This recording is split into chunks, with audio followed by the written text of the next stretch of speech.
खासकर जिनका एज ज़्यादा हो और जिनके साथ बहुत सारे रिस्क फैक्टर जुड़े हुए हैं, उनको अगर दर्द हो रहा है तो उनको तो बिल्कुल ही नहीं उसको इग्नोर करना है। अस्पताल में आना ही आना है, डॉक्टर साहब से सलाह लेना ही लेना है उनको। और वैसे मरीज जिनको पहले से ही शुगर, बीपी की तकलीफ है या कोई धूम्रपान कर रहे हों या जिनके परिवार में कोई हार्ट की बीमारी पहले से है, उनको ज़्यादा सावधान रहने की ज़रूरत है। अगर उनको छाती में दर्द होता है, खासकर सुबह के समय में और खाना खाकर चलते समय में, तो उनको नज़दीकी अस्पताल में जैसे क्रिप्स हॉस्पिटल का जो इमरजेंसी है मिलना चाहिए, आकर के सलाह लेना चाहिए। ऐसे मरीज को सबसे ज़्यादा खतरा रहता है हार्ट अटैक आने का, जिनको बहुत सारे रिस्क फैक्टर हैं। अब तो एज का कोई लिमिट नहीं रहा, लेकिन फिर भी जो ज़्यादा एज के हैं, 60 प्लस है, 65, उनको और ज़्यादा ध्यान देने की ज़रूरत है। वैसे हार्ट की बीमारी अब किसी भी एज में देखने को मिल रही है।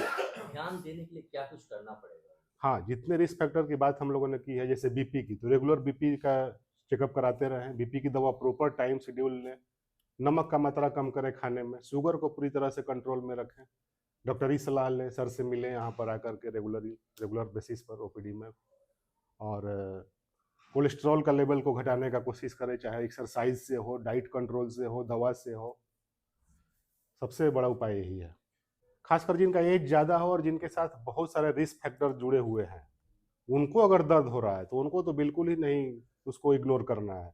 अस्पताल में आना ही आना है, डॉक्टर साहब से सलाह लेना ही लेना है उनको। हार्ट अटैक आने का कुछ लक्षण?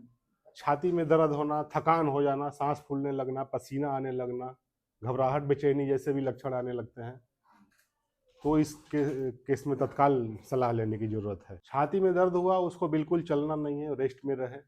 घर वाले उसको नज़दीकी अस्पताल में लेकर आएंगे, खासकर ऐसे एम्बुलेंस में जिसमें ईसीजी होने की व्यवस्था है तो और ही अच्छी बात है।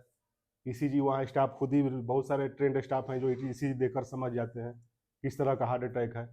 अस्पताल में आते ही 4 टैबलेट इकोस्प्रिन की, जीभ के नीचे की दवाइयाँ, प्लस में अगर यहाँ एंजियोप्लास्टी की सुविधा नहीं है, अगर मरीज बहुत विदिन विंडो पीरियड आ गया है तो उसको जल्दी से पीसीआई सेंटर पर ट्रांसफ़र किया जा सकता है, ताकि सब जल्दी से पीसीआई हो जाए और उसका मोर्टिलिटी बेनिफिट होता है, मतलब कि उसका आयु बढ़ जाता है उससे, समय से हो जाने से सब कुछ। मेरा नाम डॉक्टर मनीष कुमार सिंह हुआ।